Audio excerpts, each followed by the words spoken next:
Zimbabwe's parliament finally collapses, a nation at the crossroads.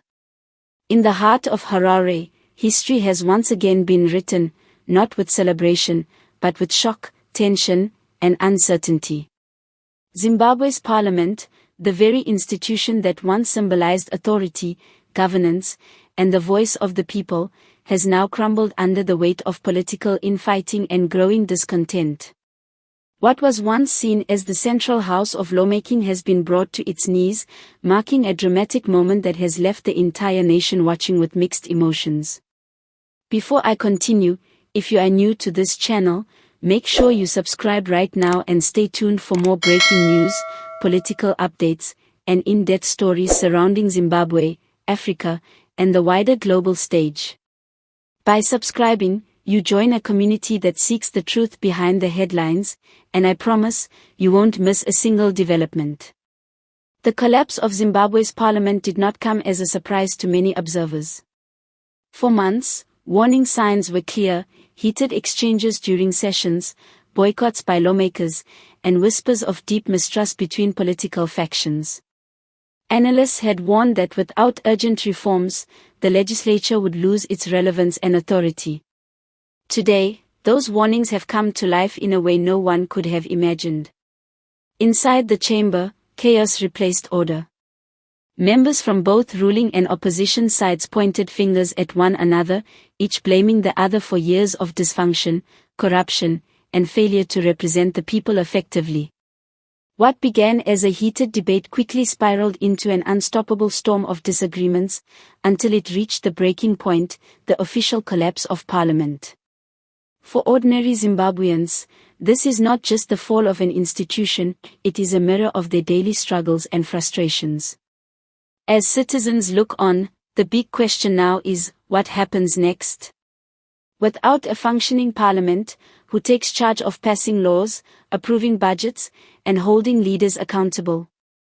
These are not just political questions, they directly impact the lives of millions of Zimbabweans already grappling with economic challenges, high unemployment, and rising costs of living.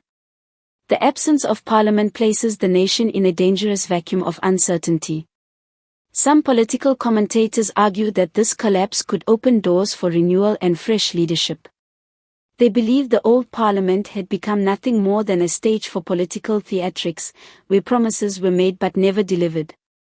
According to this view, the fall of the house is an opportunity for citizens to demand real change rooted in accountability, transparency, and people-centered governance.